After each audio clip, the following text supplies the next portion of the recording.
สวัสดีค่ะ วันนี้เรามาทำเหรียญโปรยทานดอกกุหลาบมอนใช้สำหรับร้อยพวงมาลัย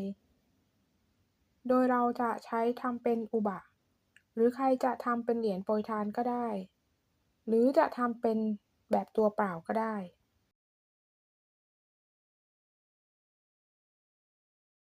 ยินดีต้อนรับเข้าสู่ช่อง DIY and Craft นะคะ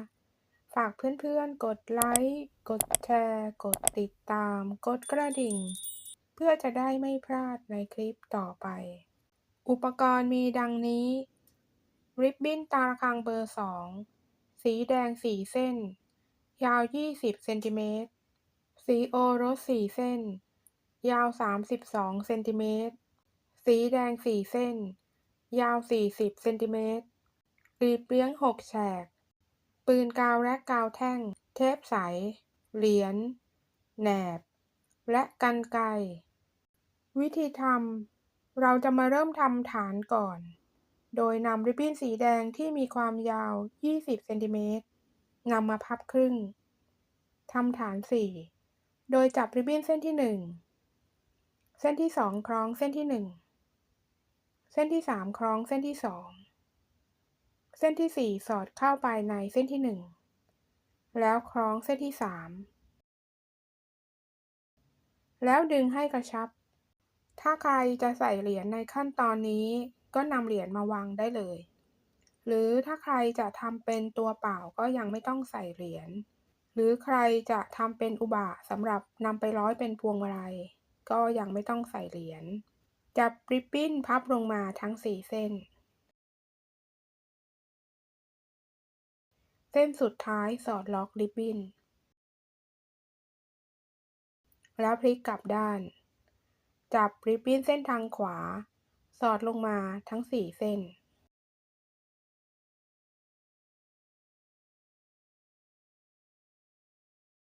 พลิกกลับด้าน นำริบบิ้นมาซ้อนกัน โดยให้สีแดงอยู่ด้านบน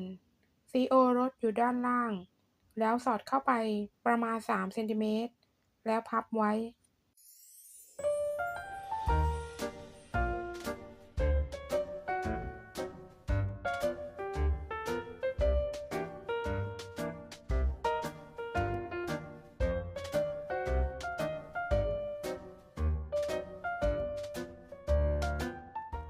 จับริบบิ้นสีแดงเส้นที่อยู่ด้านบนขวา พับไปด้านหลังแล้วสอดลงมา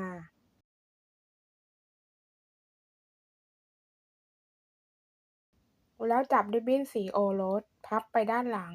แล้วสอดลงมาในช่องเดียวกัน ทำเหมือนกันทั้งหมด 8 เส้น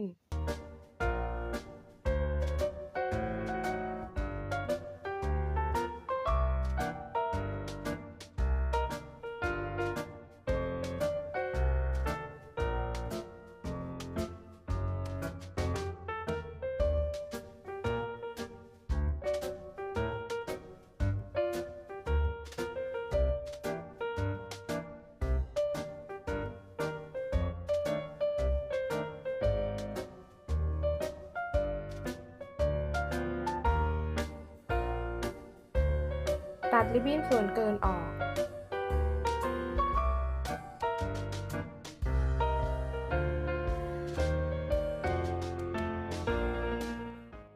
จับริบบิ้นมาเรียงกันทั้ง 8 เส้น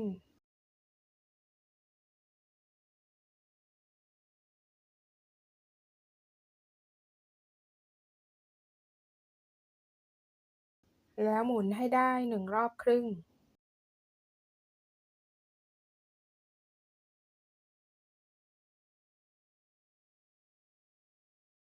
จับริบบิ้นสีโอรสโค้งลงมาแบบนี้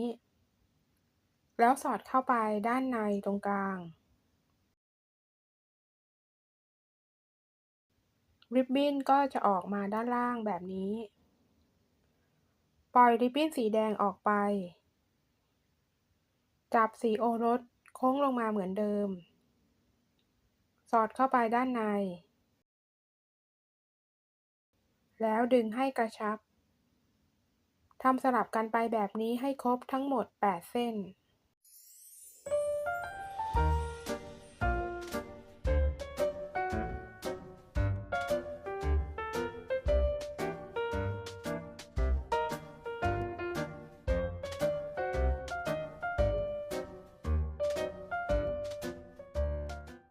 จับริบบิ้นสีแดงทั้ง4เส้น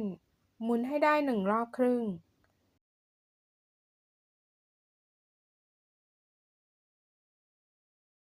พับริบบิ้นมาด้านหลังแล้วสอดเข้าไปข้างในดึงให้กระชับทำเหมือนกันทั้งหมด4เส้น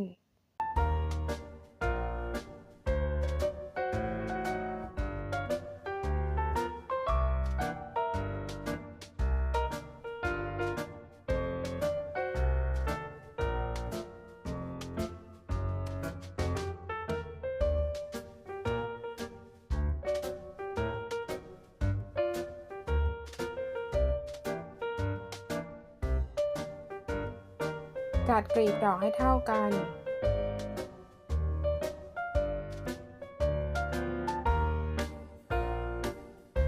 แล้วตัดปลายริบบิ้นให้เท่ากัน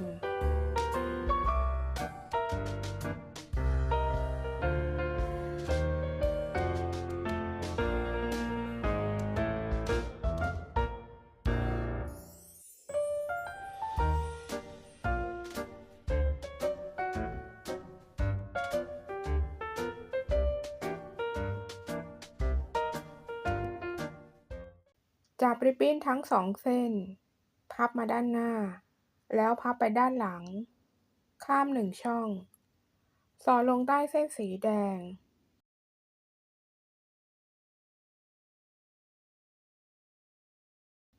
จัดกลีบดอกให้เป็นเหมือนกลีบดอกกุหลาบทำเหมือนกันทั้งหมด4เส้น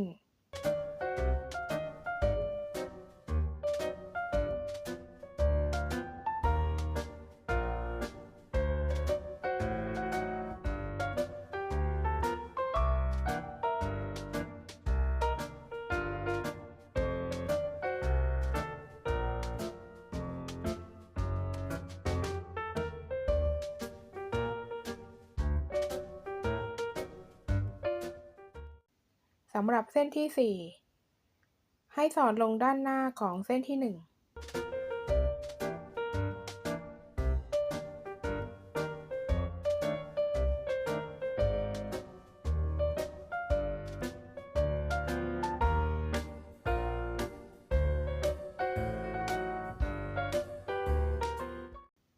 แล้วจัดกลีบดอกให้เท่ากันถ้าใครจะทำเป็นอุบะสำหรับร้อยพวงมาลัยก็ให้ทำดอกกุหลาบให้มีขนาดเท่ากันเพื่อนๆเตรียมไว้เลย5ดอกแล้วรอทำพวงมาลัยในคลิปหน้านะคะ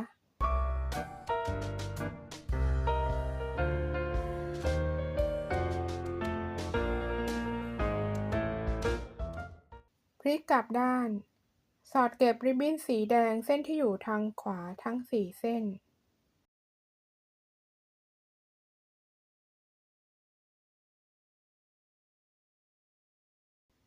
แล้วตัดริบบิ้นสีแดงที่เหลือออกให้หมด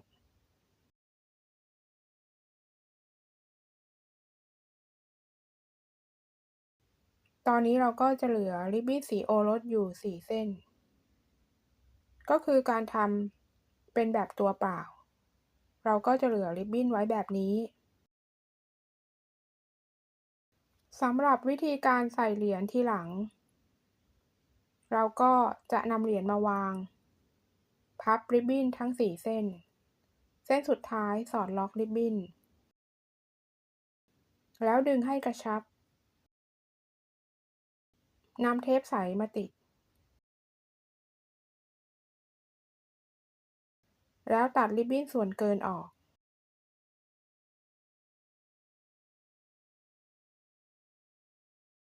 แต่สำหรับคนที่ใส่เหรียญไปแล้วหรือคนที่จะทำเป็นพวงมาลัยเราก็ไม่ต้องใส่เหรียญก็ให้สอดริบบิ้นสอดลงมาเลยทั้ง4เส้นแล้วดึงให้กระชับติดเทปใสแล้วตัดริบบิ้นส่วนเกินออก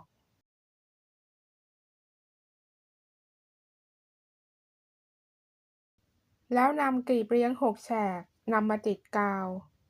การทำเป็นเหรียญโปรยทานจะติดกลีบเลี้ยงหรือไม่ติดกลีบเลี้ยงก็ได้แต่การทำเป็นอุบะสำหรับร้อยพวงมาลัยเราต้องติดกลีบเลี้ยง ซึ่งก็จะมีวิธีการติดกลีบเลี้ยงที่ต่างกัน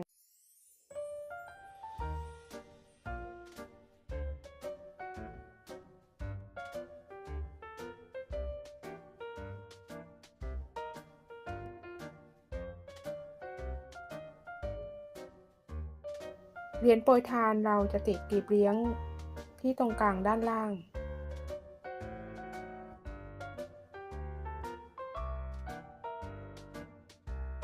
ส่วนดอกกุหลาบที่ทำเป็นอุบะเราก็จะติดกลีบเลี้ยงตรงกลางด้านล่าง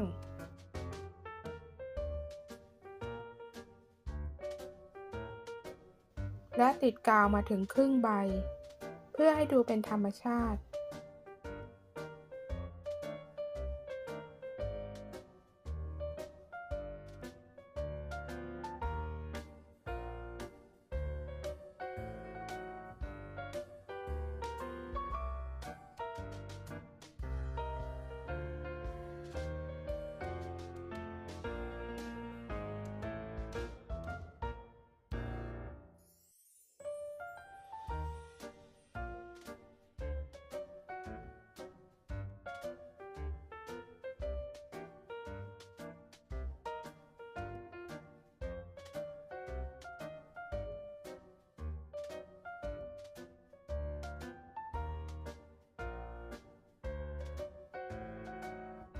ดอกกุหลาบมอนสำหรับร้อยพวงมาลัย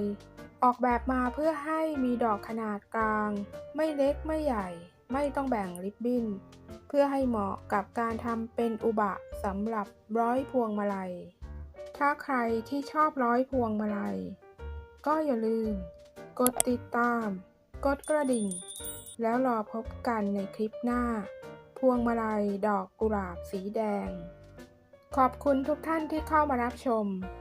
แล้วพบกันใหม่ในคลิปหน้าสำหรับวันนี้สวัสดีค่ะ